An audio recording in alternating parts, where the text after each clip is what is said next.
19 years old, born into power, and in just 8 words he tried to erase her entire life story on live television. Not with a shout, but with a smile. Not with a slur, but with a sentence crafted to sting without sounding cruel. Millions watched as a young man raised behind gates and guided by legacy tried to question how a woman like her had made it into the halls of Congress.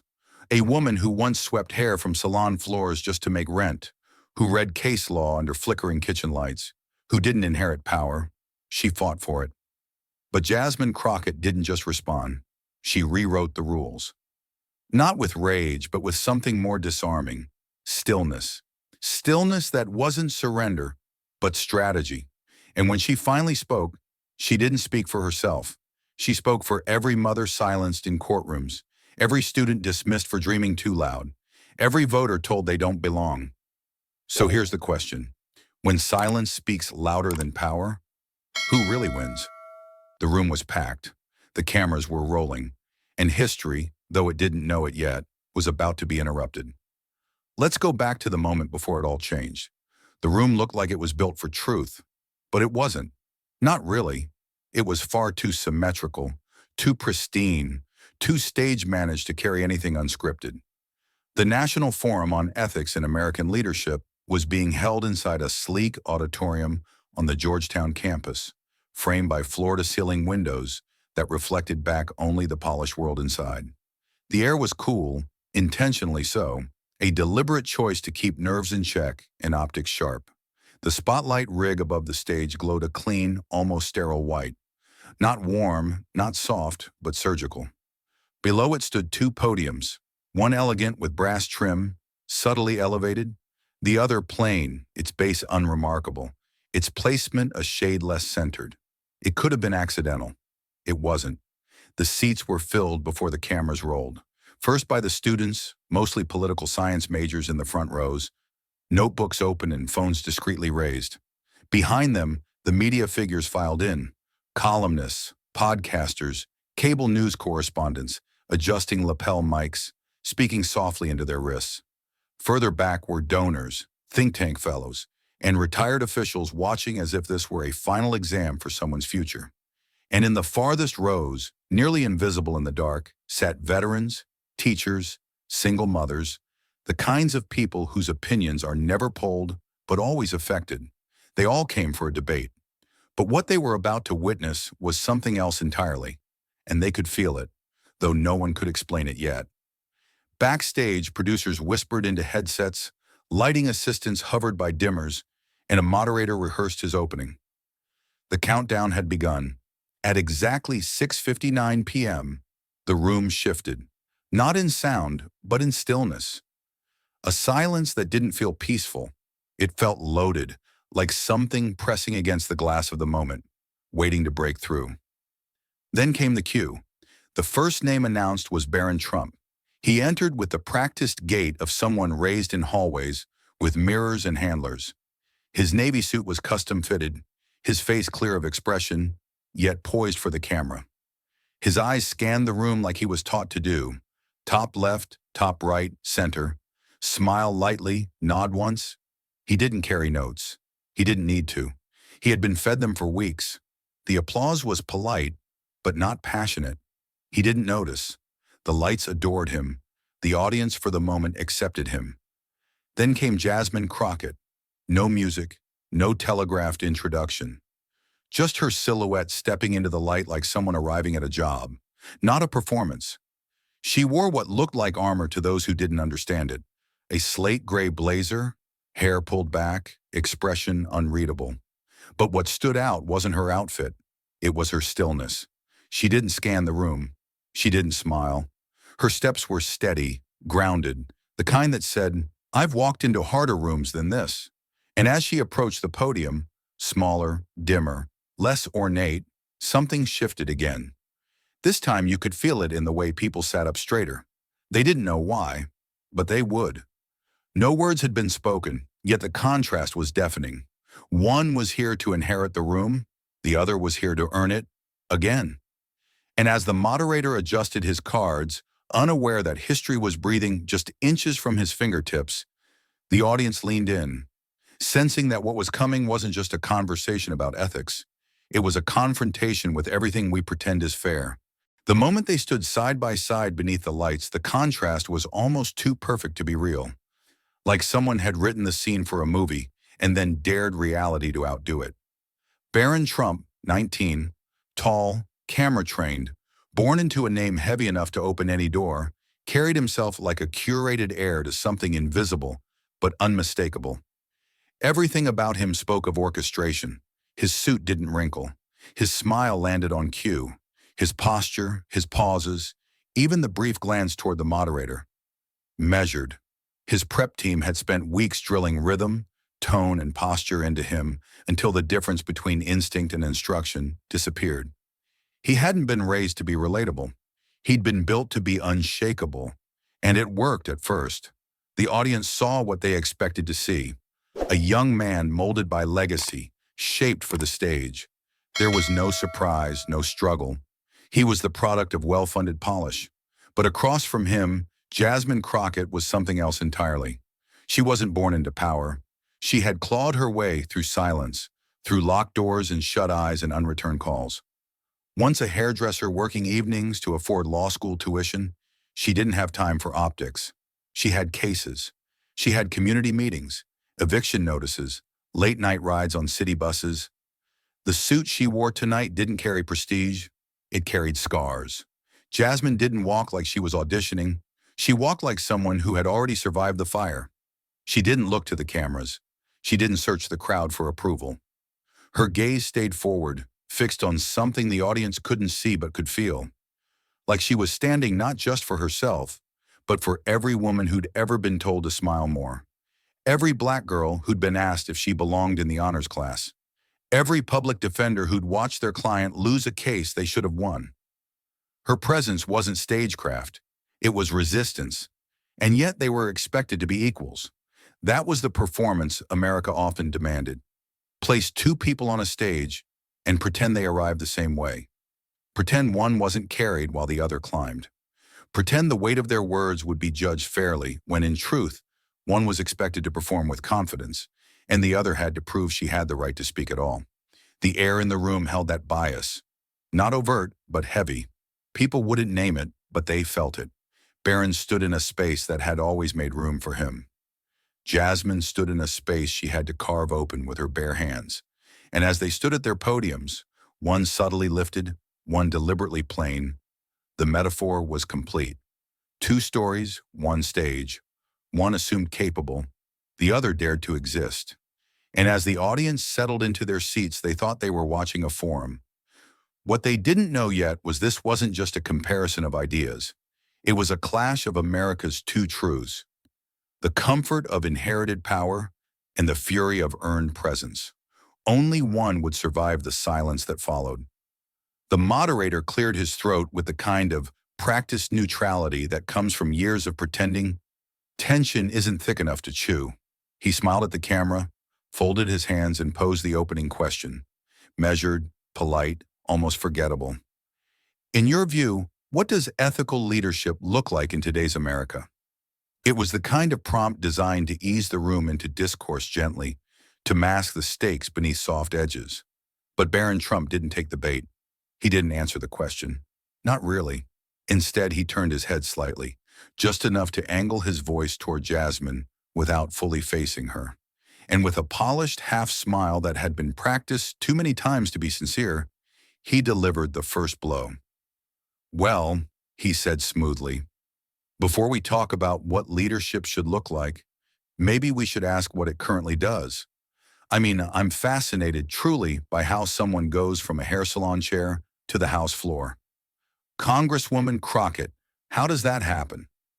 There was no raised voice, no overt sneer, just 8 words too carefully chosen, too casually delivered. The audience didn't gasp, not yet, but they froze, momentarily confused, and then aware. It was the kind of statement that slithered beneath decorum, designed to sound like curiosity while stabbing with condescension.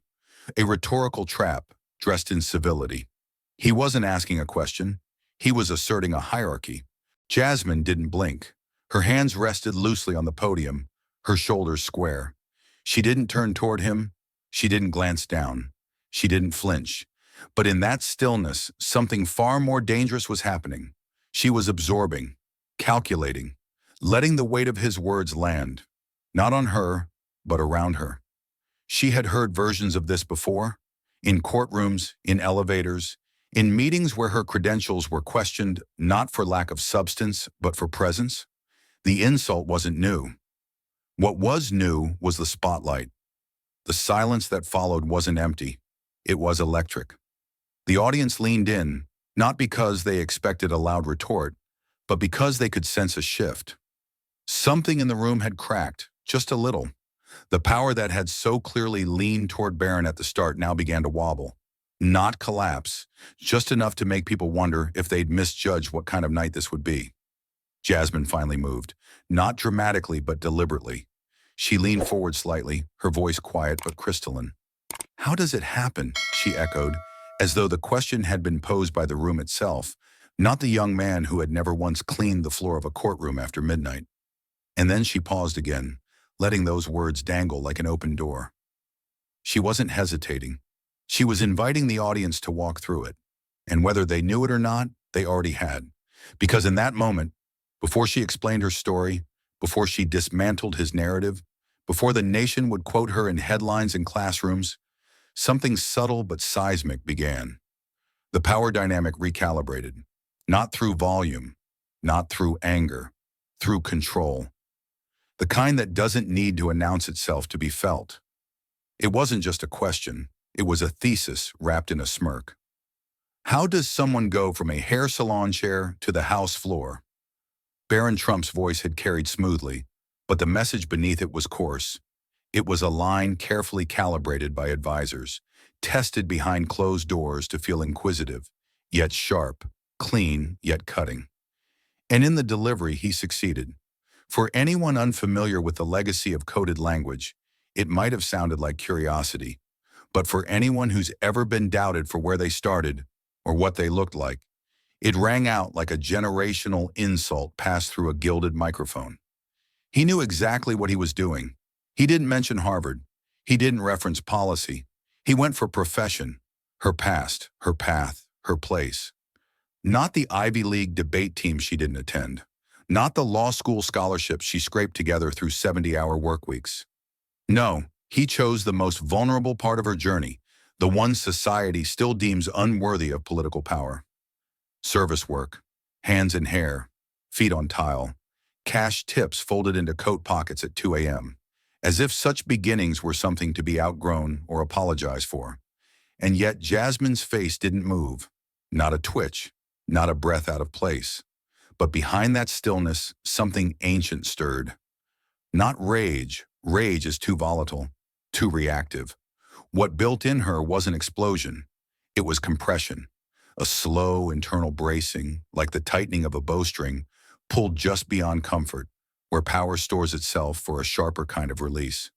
Because she knew that question. She'd been asked it in 100 ways since the day she stepped into public life. Sometimes with words, sometimes just with eyes that looked her up and down before shaking their heads. "You don't belong here." That's what they were always saying. And that's exactly what Barron had just said, behind all his polite vowels and controlled volume. He was just one more in a long line of men who believed eloquence gave them permission to disrespect. And the crowd, whether they admitted it or not, felt it. Some leaned back in their seats, unsure if they'd just heard what they thought they'd heard. Others smiled faintly, perhaps unconsciously agreeing, or perhaps bracing for the fire they sensed was about to come. The moderator glanced at Jasmine like someone watching a storm form behind a glass wall, unsure whether to intervene or stay seated and hope for clarity. But Jasmine knew better. She didn't need to lash out to win, because what Barron had just done wasn't clever. It was predictable. It was the same script Black women had been handed in every boardroom, every courtroom, every classroom where someone assumed they were only there to fill a quota. He thought he was being original, but in truth he had only echoed an old jab with a new accent, and she had spent a lifetime preparing for it, not to defend herself, but to teach the room a lesson they wouldn't forget. Not just about who she was, but what America still expects and still resists when a woman like her dares to rise. For a moment, time didn't stop, but it did hesitate. After Barron's carefully veiled insult, the air in the auditorium seemed to hold its breath, as if the oxygen itself was waiting to see what Jasmine would do. All eyes turned to her. Even the cameras paused, zooming in just enough to capture the stillness on her face. But Jasmine Crockett didn't rush. She didn't roll her eyes or scoff. She didn't interrupt or correct. She simply stood there, hands resting gently on the sides of the podium, eyes focused forward. Not on him, not on the crowd, but on something deeper, farther, older. And in that pause, she let the silence grow roots. It was not the kind of silence that signals defeat. It was the kind that shifts gravity, the kind that turns the audience's anticipation into discomfort. Not because she had nothing to say, but because she had everything to say and was choosing not to say it immediately. Her silence wasn't passive. It was deliberate. It was control. People in the audience began to shift. Shoulders tensed. A pen dropped somewhere in the back. The moderator blinked twice. Even Barron, so confident a moment before, began to glance around as if looking for something to break the stillness he'd created. But the silence wouldn't budge. Jasmine made sure of that, because she knew the cost of silence when it's forced, and the power of silence when it's chosen. And then, without warning or preamble, she leaned in. Not much, just enough for her voice to fall into the microphone like a thread through a needle. "How does it happen?" she repeated, her tone low and measured, each word placed carefully like stepping stones across a stream. The echo of the question, his question, came back to haunt him, not with sarcasm or scorn, but with precision. She said it like she was unfolding a memory, not delivering a retort, and with those 4 words she turned the room inside out. She paused again, not because she was done, but because she wanted the question to breathe in a different air, one not filled with arrogance, but with memory. And then, slowly, she began to speak, not to Barron, but to the room, to the people who didn't wear suits with legacy stitched into the lining, to those who knew what it meant to be underestimated in silence, over-explained in meetings, or smiled at with condescension in their own neighborhoods. She didn't defend herself. She didn't list her resume. She didn't need to. What she did instead was reclaim the tempo of the room. Her cadence became the metronome. Her tone reset the stage. And everyone in that moment realized that something had shifted. The power that had entered with Barron's confident smile had begun to slide, slowly, invisibly, toward the woman who didn't raise her voice but raised the stakes. Because silence, when wielded by someone who's earned their space, doesn't weaken the message. It sharpens it. And Jasmine Crockett had just shown that sometimes the most devastating reply begins with saying nothing at all. She didn't raise her voice. She didn't need to. The silence she'd mastered a moment earlier now softened into something deeper, an invitation. Jasmine inhaled slowly, like she was pulling not just breath, but memory into her lungs. "It happens," she began. "When a girl works 3 jobs so she can afford a degree nobody thought she deserved." Her voice didn't waver, but it wasn't cold. It was human, familiar, real. The kind of voice people in the back rows had heard at PTA meetings, in crowded waiting rooms, in whispered phone calls from tired mothers holding 2 shifts and not enough hours. "It happens," she continued, "when she takes night classes, then takes the early shift, then takes the bus across town to a courtroom where the only thing louder than her doubt was her preparation." She paused, not dramatically, but patiently. She wasn't building toward applause, she was building trust. The audience didn't shift in their seats now. They leaned forward, not for spectacle, but for truth. Because somehow the woman at the plainer podium was telling not just her story, but parts of their stories too. It happens when that same girl walks into a courtroom with a stack of papers and no name behind her, but still wins, because she knows the law, because she knows the people the law forgets. No boasting, no anger, just an unfolding, a timeline of grit polished into grace. She didn't list her resume. She told the story between the lines. The eviction cases she took pro bono, the single mom she stood beside in housing court, the teenagers she fought for when nobody else even showed up. It wasn't a campaign speech. It was testimony. And it wasn't about credentials. It was about currency, the kind of experience that can't be bought or rehearsed, the kind you bleed for, the kind you cry through, the kind you carry in silence until someone forces you to explain how you got here. As if you owe them a map, Jasmine finally turned her head, not to confront, but to complete the circle. "I didn't inherit a platform, Mr. Trump," she said quietly. "I earned it, and that was it. Just 6 words. No crescendo, no mic drop. But the impact spread like a pulse through the room, a subtle shift in air pressure. A woman in the third row uncrossed her arms. A man near the aisle nodded, almost imperceptibly. Not a cheer, not yet, but realization, like someone just turned on the lights. The crowd didn't roar. They understood. Something inside the space had changed, not because she'd shouted over her opponent, but because she'd survived her story, and now she was sharing it. Grit doesn't need to be loud to be powerful. It just needs to be true. And Jasmine Crockett, in that moment, didn't just tell them who she was. She reminded them who they could be. 12 hours earlier, the auditorium was just a shell of what it would become. Empty seats, unplugged cables, a silence that felt clean instead of charged. But 3 blocks away, inside a glossy think tank building overlooking the Potomac, Barron Trump sat in a glass-walled conference room with the hum of strategy swirling around him like designer cologne. The room was sleek, the kind of place where truth is polished before it's released to the public. A whiteboard glowed with bullet points. A digital timer blinked on a wall.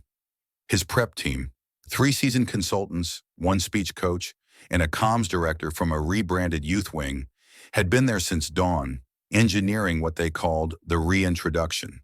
He wasn't just showing up tonight to answer questions. He was arriving to claim presence, to reset his family name, to sound grown, grounded, ready. This wasn't about policy depth. This was optics, control, impression, and the message was simple. Stay calm. Look like the adult. Let her overreach. The comms director, a tall woman with perfectly ironed sleeves and perfectly practiced smirks, clicked a remote and brought Jasmine Crockett's photo onto the screen. Beneath it, a short list. Former public defender, Texas congresswoman, not Ivy League, hairdresser during law school, known for passionate outbursts. "She's sharp," the strategist said, "but volatile. People confuse passion for credibility. That's your window." The coach chimed in, "You're not here to debate her on policy.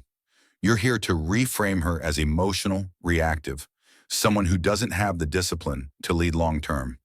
They handed him a stack of cue cards. Most were standard fare, buzzwords like integrity, next-generation leadership, practical vision.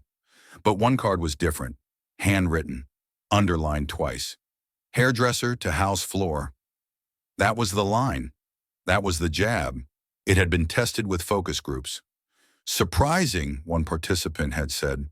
"Borderline offensive," another admitted. But most, they remembered it, and memory was more powerful than manners. Barron held the card between his fingers, flipping it once, twice. He didn't say anything. He didn't need to. They'd been drilling him for days. His job wasn't to win an argument. His job was to plant a seed, to make Jasmine seem unstable, not directly, but by comparison. "You stay cool," they told him, "and she looks unhinged. You keep your voice steady, and hers sounds like a tantrum." It was all choreography, measured pauses, calculated smirks, lowered tone. He was being shaped, not taught. "Let her talk herself out," the coach said. "Then pivot, metrics, school stats, district budgets. Keep it clean. Keep it cold." Barron finally tucked the card into his jacket, nodded once, and stood. The room exhaled. The performance had been rehearsed. The character had been memorized. The scene was set. And outside, in the city that still rewards perception over purpose, another legacy was preparing to make itself louder than experience. They hadn't prepped him for policy. They'd prepped him for optics. But what none of them saw, what none of them could possibly plan for, was the one thing Jasmine Crockett carried that no camera could capture until it was too late. Lived truth, sharpened not in theory, but in fire. While Barron was being fine-tuned in a glass tower of ambition, Jasmine Crockett sat alone backstage in a folding chair that wobbled slightly beneath her, just enough to remind her this was real. The green room was dim, lit only by a single overhead bulb, and the soft glow from a hallway monitor replaying past forums. Senators, CEOs, experts in suits a shade too expensive for truth. She didn't look at it. She didn't need to. Her focus wasn't out there yet. It was inside. In her lap sat a slim black folder with a few handwritten notes she'd probably never read again, and inside her coat pocket, almost forgotten, but always felt, was a soft, faded ribbon, fraying at the edges, still smelling faintly of rosewater and chemo. Her mother had worn that ribbon around her wrist the day she was discharged from the hospital for the last time. Not because it was beautiful, but because it was hers, something to grip when the needles came, when the nausea hit, when the news worsened. And when she died, Jasmine didn't keep the dress or the shoes or the photos. She kept the ribbon, not as a keepsake, but as a vow. She had tied it around her own wrist that night before the forum, tied it tight, not for luck, for remembrance. She thought of the nights they cried together, quietly in that worn-out apartment above the laundromat, where the heater clicked too loud, and the world outside never seemed to notice they were fighting a war in whispers. She remembered holding her mother's hand, pressing it against her own chest and promising, "I won't just survive this, I'll make it mean something." That promise had brought her to courtrooms, to policy tables, to long nights defending people whose names never made headlines. And now it had brought her here, to a stage designed to elevate the polished and test the principled. Jasmine didn't come to be liked. She didn't come to perform. She came to bear witness, not to her own rise, but to the lives she carried with her. The mother who braided her hair before every school test, the tenant who cried after keeping her home, the teenage boy who told her she was the first person to ever call him sir. Outside, she heard the crowd settling, the low murmur of anticipation, the shuffling of program pages, the barely hidden curiosity. Can she handle this? Will she lose her temper? Will she stumble?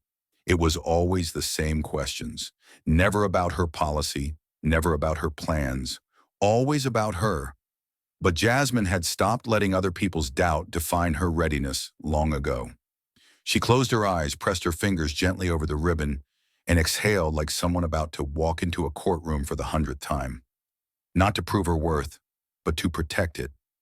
She wasn't alone in that room. She brought names, stories, a memory wrapped in fabric. And as they called her name over the loudspeaker and the hallway door creaked open, Jasmine stood, not with fanfare, not with fire, but with the quiet kind of strength that doesn't need an audience to be real. The lights rose with clinical precision, bathing the stage in a glow that made everything look sharper than it felt, like truth might finally be visible if you just turned up the brightness. Barron adjusted his jacket sleeve just as he'd practiced, stepping into his designated spot behind the elevated podium trimmed in gold. His expression was calm, just short of smug, the way his consultants liked it.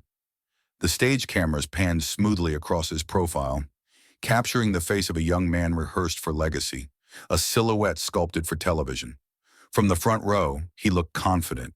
From the back, he looked inevitable. And that was the point.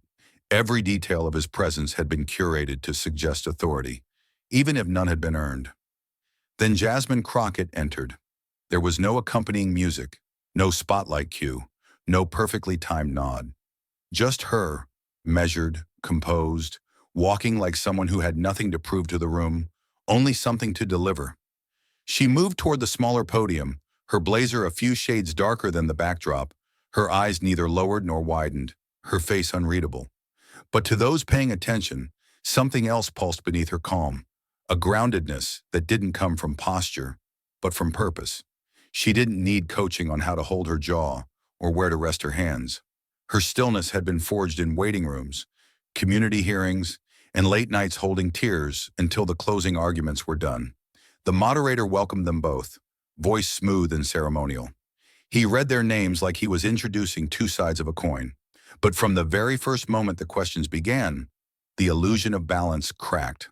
Barron was smooth, always smooth. He pivoted when expected, injected statistics like bullet points on a resume. He name-dropped think tanks. He referenced future infrastructure as if it were a campaign he'd already won. And yet something didn't stick. He said all the right things, but they didn't sound lived. They sounded installed, like apps running in the background of a machine. Then Jasmine spoke, and everything changed. Her words weren't polished, they were precise. They didn't echo talking points, they echoed lived moments. When she spoke about school funding, she didn't recite averages. She recalled the face of a boy who shared one textbook with three others. When she mentioned housing, she didn't cite housing indexes.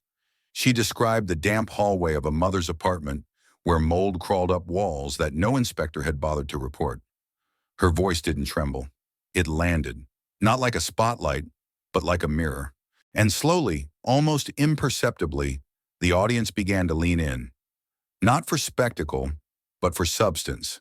Not for who smiled more, but for who sounded real. Barron's team had trained him to control the room. But Jasmine, she didn't control it.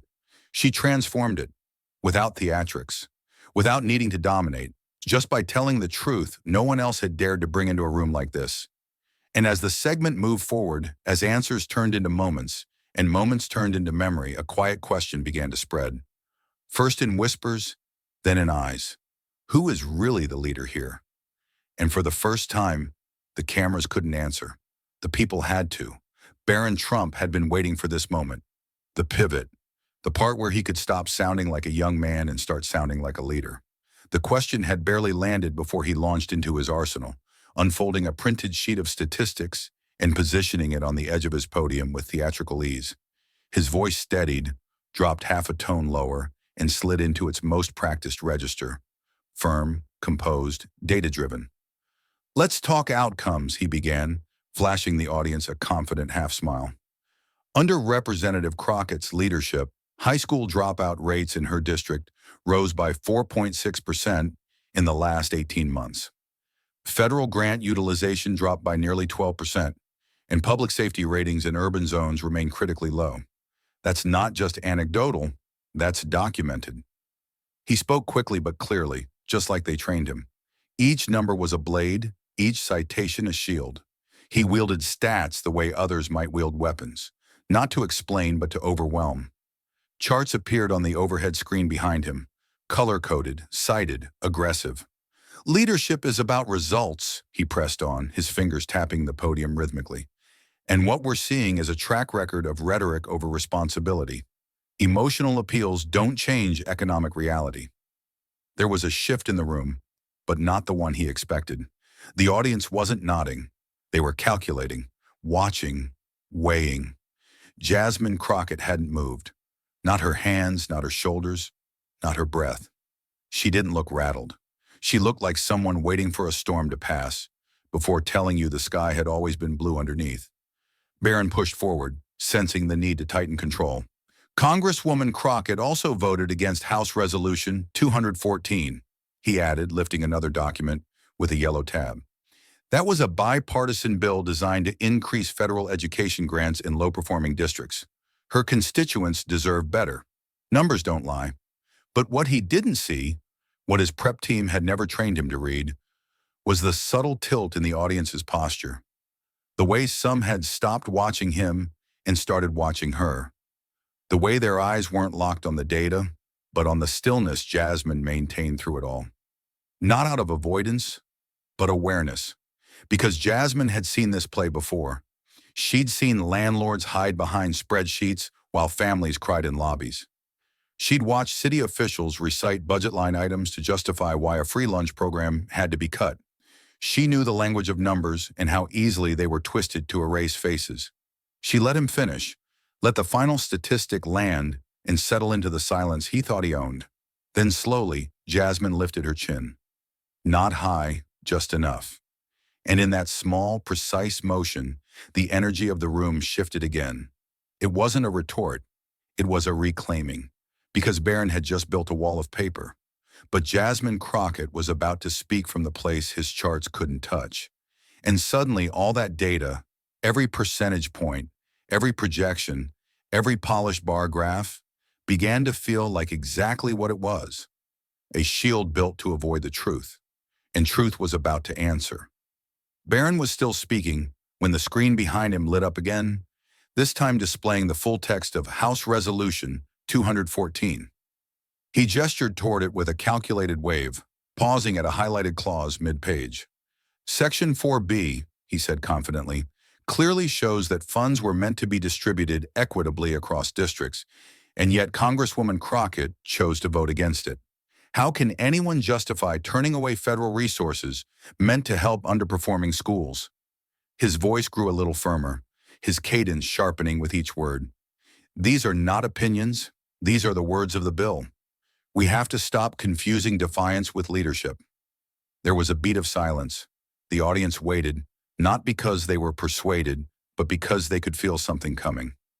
Jasmine hadn't moved during his entire monologue, hadn't interrupted, hadn't flinched, hadn't once asked for time to clarify. But now she stepped out from behind her podium, her movement unhurried but certain, like someone walking not into an argument, but toward a correction. She crossed the stage without asking permission and stopped in front of the enormous screen. The room was so quiet you could hear the soft hum of the projector above them. Slowly, Jasmine raised her hand and pointed, precisely, deliberately, at the small font text at the bottom of the clause Barron had just misquoted. "That's the section you're referring to?" she asked, her voice low but steady. Barron nodded from across the stage, the corners of his mouth twitching upward in what he assumed was triumph. Jasmine didn't look at him. She kept her eyes on the screen and tapped once, lightly on a footnote nestled beneath the clause, one most people in the room couldn't read from their seats. But she could, because she knew what it said, because she wrote it. Then came the sentence that cracked the silence open. "You didn't read it. I wrote it." The words hung in the air like a verdict. There was no gasp. Not at first, just stunned quiet. The kind that comes when everyone in the room realizes all at once that something just turned.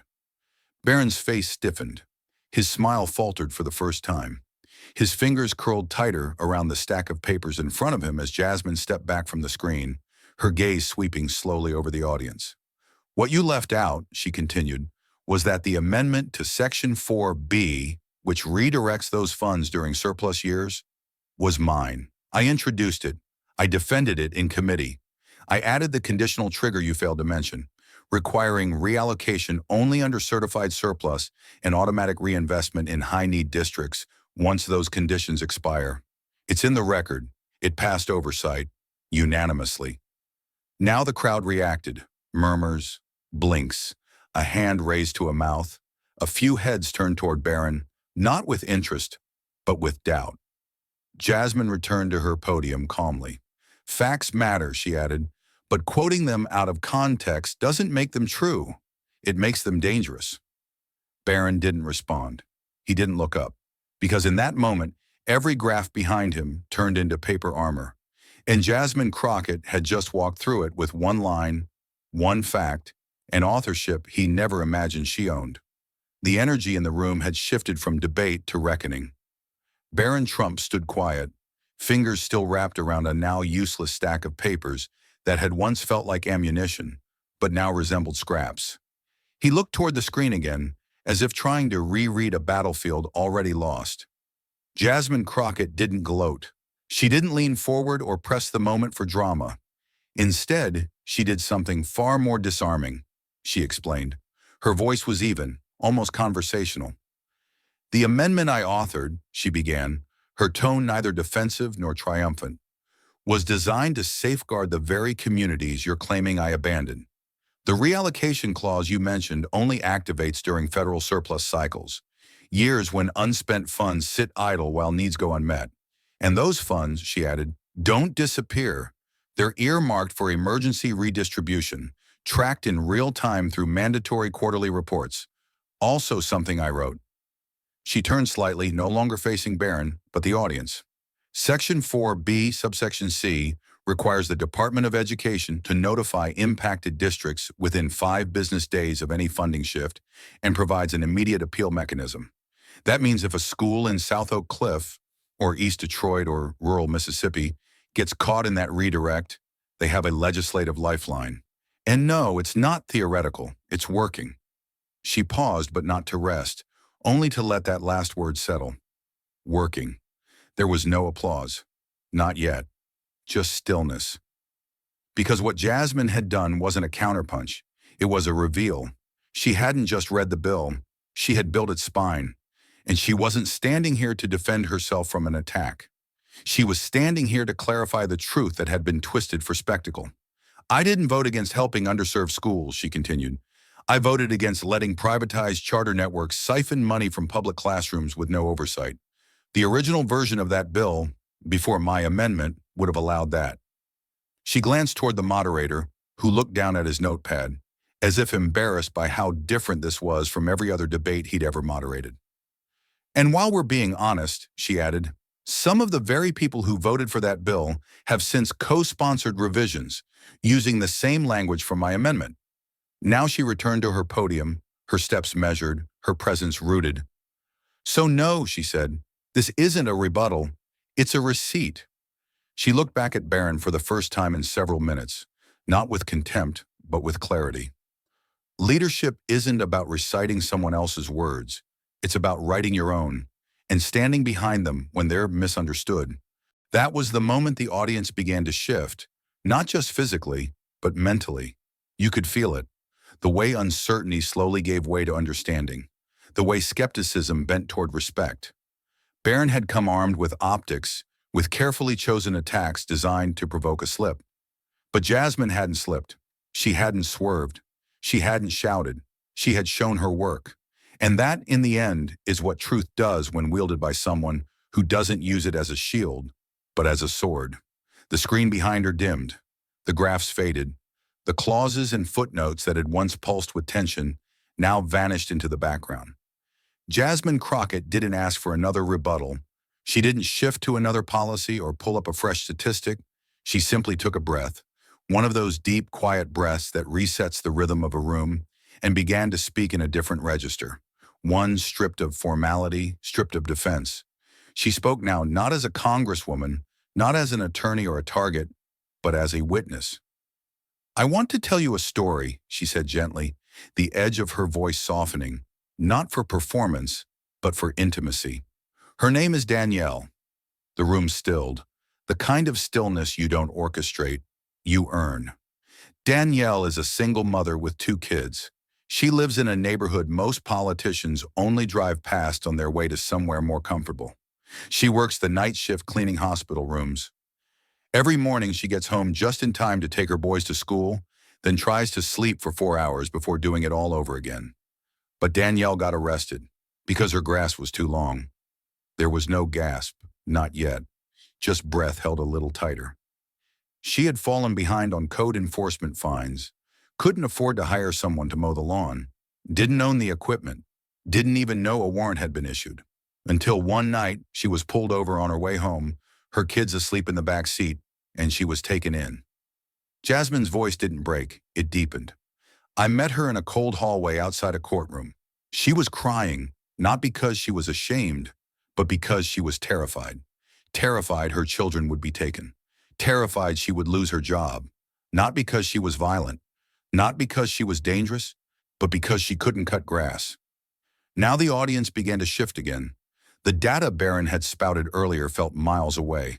The policy debates, the district metrics, they all faded behind the weight of a woman's name. Danielle, not a voter, not a case, a person, with breath and bills and boys to feed. Jasmine continued, slower now. We fought that case. We won. But what stayed with me wasn't the legal outcome. It was what she said after we walked out of that courtroom. She looked at me and said, I didn't need a savior. I just needed someone in the room who saw me. There it was. The silence that followed wasn't the silence of tension. It was reverence. A quiet so deep even the moderator stopped flipping note cards. Even the camera crew paused, adjusting their angles. Jasmine looked out across the auditorium, not as a politician making a point, but as a daughter, a defender, a witness to lives the system forgets. You can argue a bill, she said, but you can't debate Danielle. You can't spreadsheet her story. You can't mute what it means. In that moment, no one was thinking about who was winning. They were thinking about the mother who got arrested for grass. They were remembering the people in their own lives who had been buried beneath the weight of silence. And Jasmine Crockett, standing there, had given them a name to remember, in a truth they couldn't look away from. There are moments in a debate when the room stops behaving like a room, when it stops responding with applause or resistance or critique, and instead becomes something quieter, deeper, almost sacred.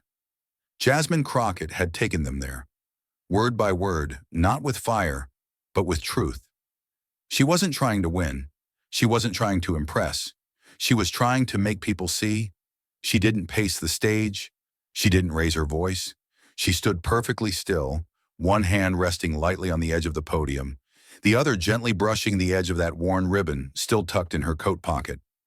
And she continued, not from notes, not from memory, but from something more instinctive, more human.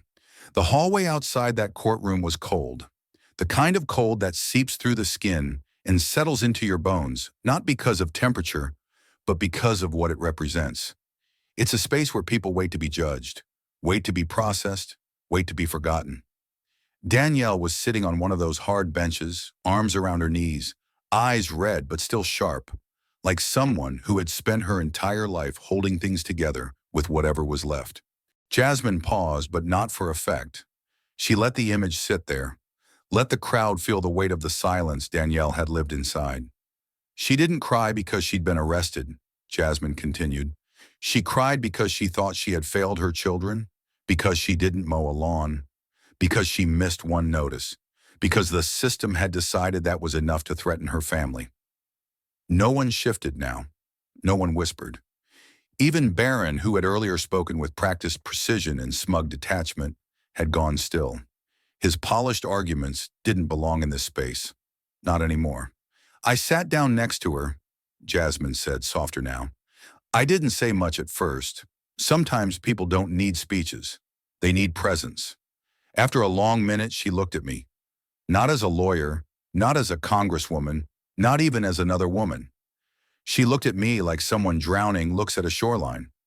And then came the sentence. The one that changed the room.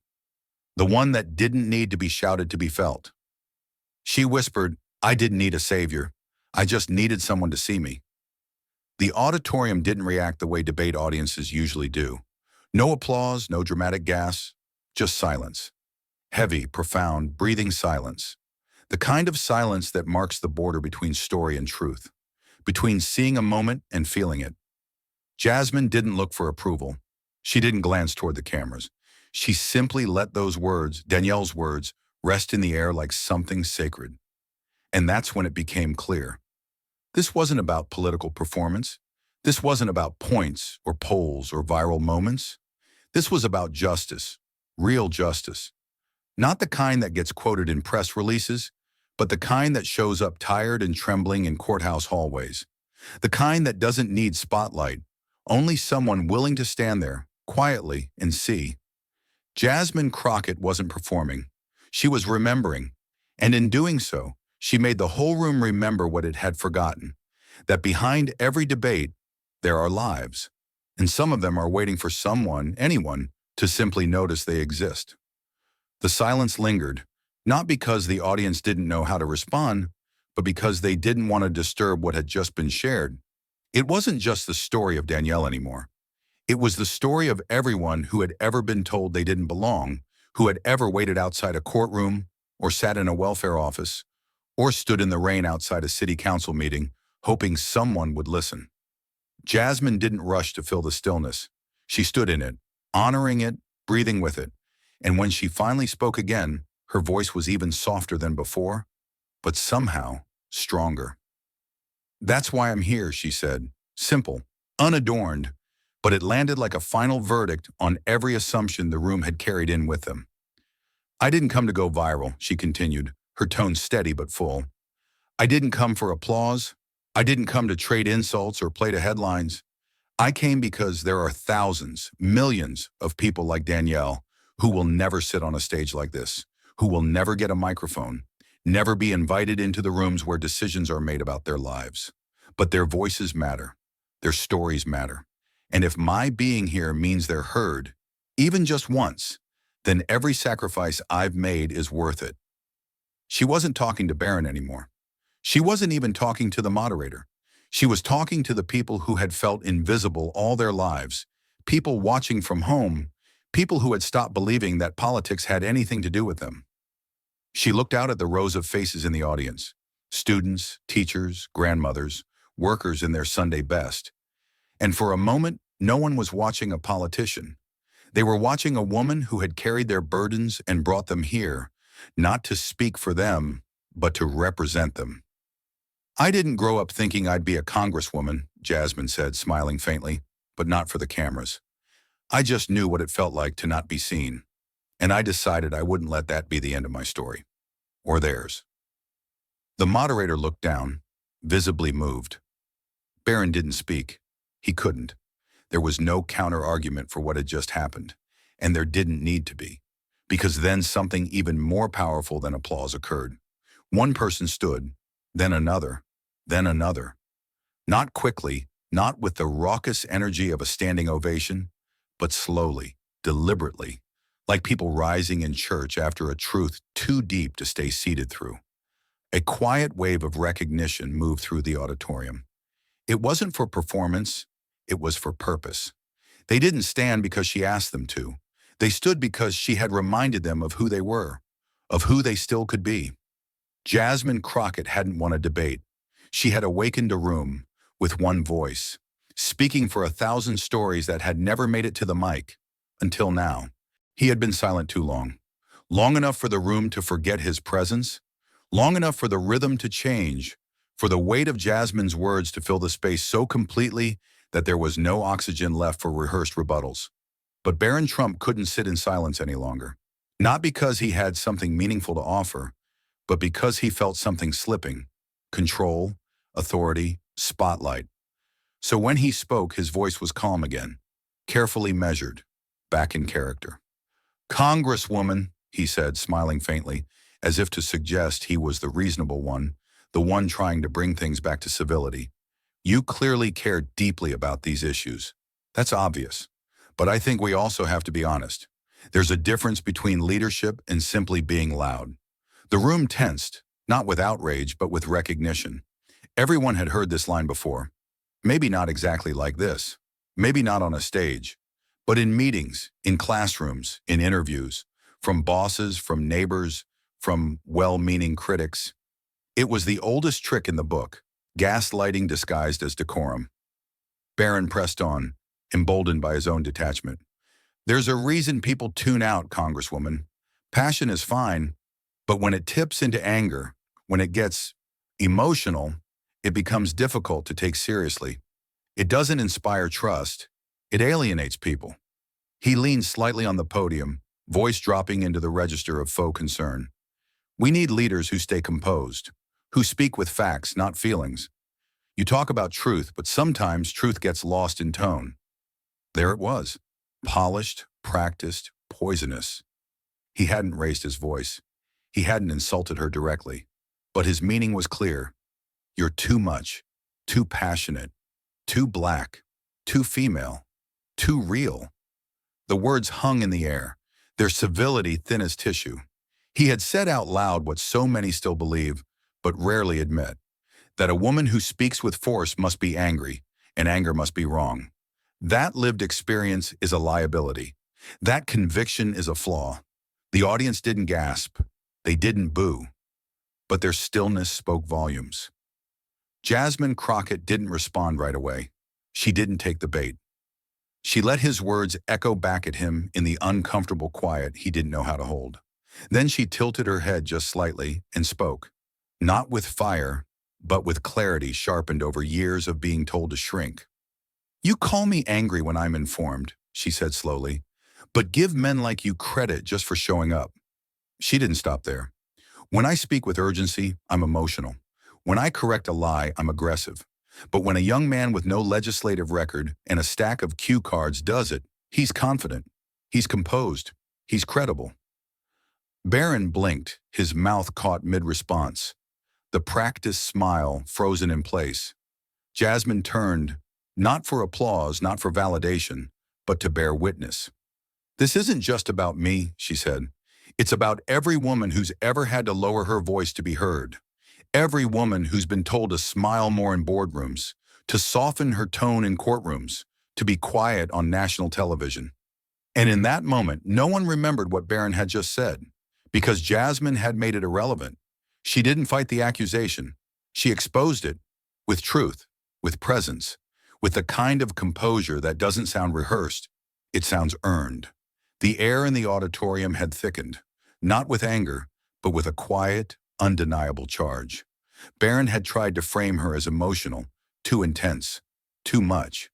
He had wrapped an old prejudice in a new suit, delivered with a smile, and hoped no one would notice. But they did. And more importantly, Jasmine did. She didn't raise her voice. She didn't narrow her eyes. Instead, she leaned gently into the mic, her tone smooth, controlled, and deliberate, each word sliced cleanly through the tension he'd created. "You know," she began, "it's funny how the same voice sounds different depending on who's using it."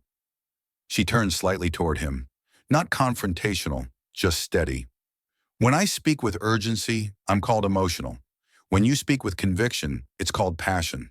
When I correct lies, I'm told I'm aggressive. But when you recite a script prepared by 6 advisors and 3 interns, you're praised for being composed." The room was silent, but no longer still. Heads began to nod. A few eyebrows raised, as if Jasmine had just named something everyone had felt, but never said aloud. She didn't stop. Her voice remained calm, but now it carried a rhythm, a slow, rising tide of truth. "I've spent years walking into rooms where I was told to smile more, soften my tone, be careful not to come across as intimidating. Why? Because I tell the truth with a straight back and clear eyes?" She let the question hang, just for a second. "Let's be honest, she said. This isn't really about volume. It's about comfort. It's about whose voice makes you feel safe and whose voice makes you feel seen." That line hit the back of the room like a pulse. It wasn't an accusation. It was a diagnosis. She turned back to the crowd, not to perform, but to connect. Representation doesn't always come dressed in calm tones and gentle words. Sometimes it looks like urgency. Sometimes it sounds like frustration. Because when you carry the weight of generations who've been silenced, overlooked, arrested for code violations, evicted without warning, denied access, dismissed on sight, you don't always speak in a whisper. Her hands remained still, her face unflinching. But her words gathered strength, like something rising not just in her, but in the room itself. "You call it emotional, I call it representation." And there it was, the shift, subtle but absolute. Jasmine had flipped the narrative on its head. What Barron framed as a weakness, she reframed as power, as purpose, as the voice of a people who have waited too long to be invited to the mic. She let the silence stretch again, this time owning it. This job isn't about sounding calm when everything's burning. It's about knowing when to shout fire and when to bring water. The audience didn't applaud. Not yet. They sat with it, absorbing. Because Jasmine Crockett hadn't just defended her voice. She had redefined what it meant to use it. Jasmine didn't blink. Not once. Not when he called her emotional. Not when the weight of centuries settled silently onto her shoulders. She had stood through it all, unshaken, not because the words didn't sting, but because she had carried worse. Because she had been made of storms long before she ever stood at a podium. And now, as the silence once again cloaked the room, she didn't rush to fill it. She let it breathe because what she was about to say needed space. "You want calm," she said, her voice low but unwavering. "But let me tell you something. Calm doesn't grow where people are constantly fighting to survive." She took one step forward, not for drama, but for clarity. Her eyes didn't rise in defiance. They settled evenly across the audience. "I carry stories you've never had to survive. I've stood with mothers who buried their sons in neighborhoods where the ambulance never arrives on time. I've held the hands of women criminalized for being poor. I've written legislation with grief in my chest and fury in my throat." Her tone didn't rise, but it deepened. Solid, measured, undeniable. "You ask me to be calm while holding grief? injustice, and generational pain, she continued. But calm isn't what gets policy passed. Calm isn't what stops foreclosures or feeds hungry children. Calm doesn't testify for the mother who got arrested because her lawn grew too high. Calm didn't get me through law school while working the night shift in a salon. You don't survive what I survived by staying calm. You survive by refusing to go silent. The audience had stopped reacting with movement. Now they were still but not passive. It was the stillness of listening with your entire body. And let me be very clear, she said, her voice softening into something more intimate, more cutting. You don't get to define what leadership looks like, not when you've never had to beg to be heard. There it was, the truth no headline could flatten, the line no strategist could coach, the lived experience that no amount of prep could fabricate. You've never had to watch someone glance at your resume and assume it's inflated. You've never had to rehearse your tone before a hearing just to avoid being labeled hostile. You've never had to speak twice as carefully just to be called half as credible. She looked out again, past the lights, past the cameras, to the people who weren't in the room, but who would hear these words and feel them echo. I carry that with me. Every room I enter, every law I write, every fight I choose. And if that makes me too much for you, then maybe the room was never built to hold the truth in the first place. She returned to her podium, not out of fatigue, but as if placing something sacred back where it belonged. There was no applause, just air, heavy, reverent, full of everything she'd carried in silence until now. And for the first time that night, Barron Trump had nothing left to say. Because Jasmine Crockett wasn't asking to be understood. She was demanding to be witnessed. Jasmine didn't need to raise her voice to take command of the room. She already had it. Not through dominance, not through charisma alone, but through something rarer, earned presence. She stood behind the podium, not as someone seeking to win a debate, but as someone anchoring a truth too long ignored. Her hands remained lightly resting on the edges. Her eyes scanned the auditorium, then settled softly into the camera lens, the one feeding directly into living rooms across the country. She wasn't looking at Barron anymore. She wasn't speaking to the moderator, the analysts, the pundits. She was speaking to the mothers in public housing who'd stayed up late to watch her. The factory workers on their third cup of coffee, trying to believe their stories mattered. The students watching on cracked phones, wondering if they belonged in rooms like this. And those who had long stopped watching, because politics had never looked like them, sounded like them, seen them. I know some of you tuned in tonight expecting a clash, Jasmine said quietly. Maybe you came for the spectacle. Maybe you came for the takedown. But I hope, somewhere along the way, you stayed for something deeper. Her voice didn't crack, but it trembled slightly at the edges. Not from fear, from meaning. This stage isn't just about policy. It's not about who speaks better or smiles more. It's about what happens when someone who was never supposed to be here shows up anyway and stays. The audience, already holding its collective breath, leaned in again. She didn't need a crescendo. She just needed space. I didn't come here to shout anyone down, she continued. I came here to stand up. For the ones who are always told to sit down. The ones whose stories never make it onto a screen. The ones who live in the margins of policy briefs and the footnotes of history books. Her voice dropped a little lower now, tender and firm all at once. I've knocked on doors where the paint is peeling and no one answers. Not because they don't care, but because they're working double shifts or keeping the lights on for their grandkids. I've sat with women rationing insulin. I've drafted bills with the grief of mothers who buried their sons echoing in my chest. She exhaled slowly, like releasing something she had carried all night. I'm not perfect.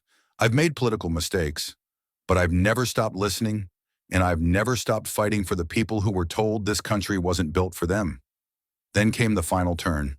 Not a mic drop, but something stronger. Power isn't volume, she said. It's visibility. And when you've spent your whole life being overlooked, being seen is the most radical thing you can be. For a moment, no one moved. No one clapped.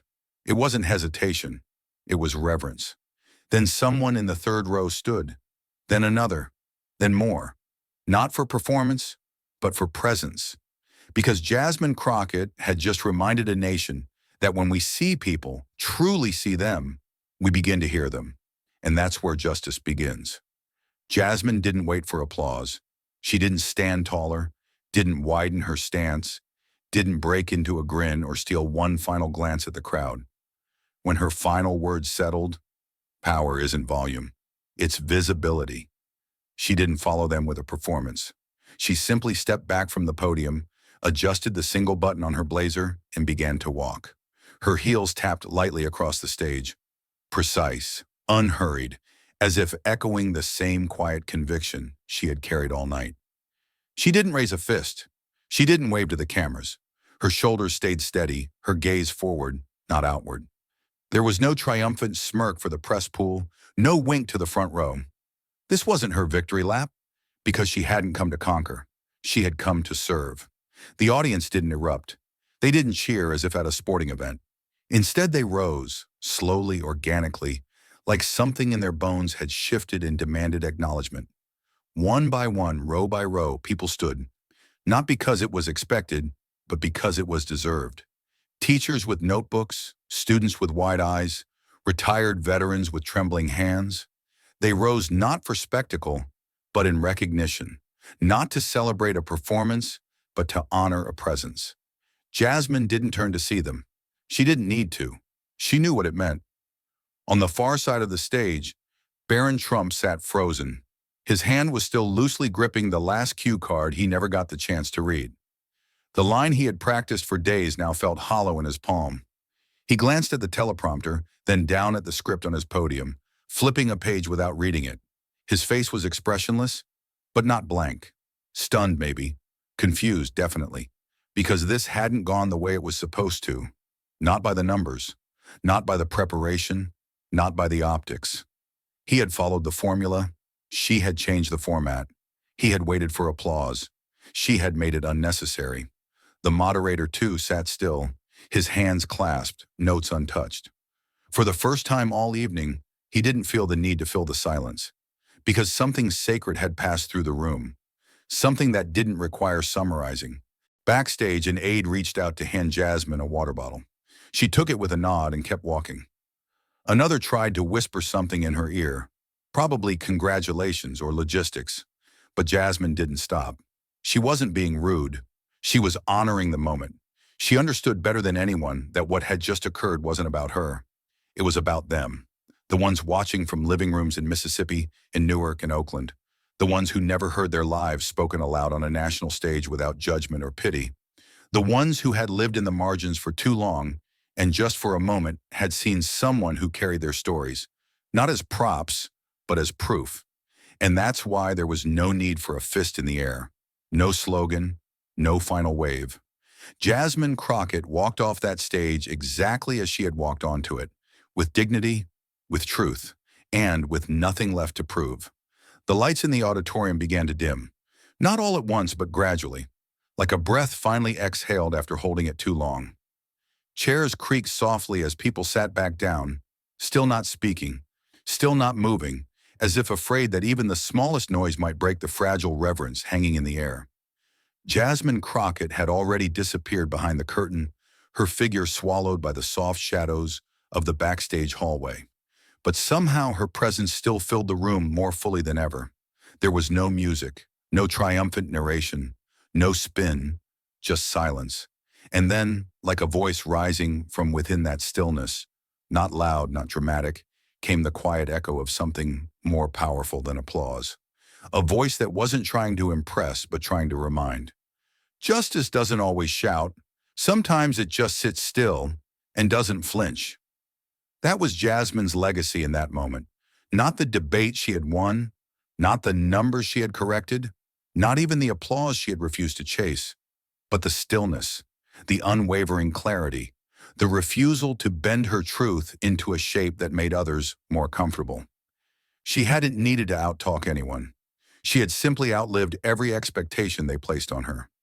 Barron remained seated, eyes scanning the floor, script still gripped loosely in one hand like a souvenir from a story he no longer understood. He hadn't lost a debate.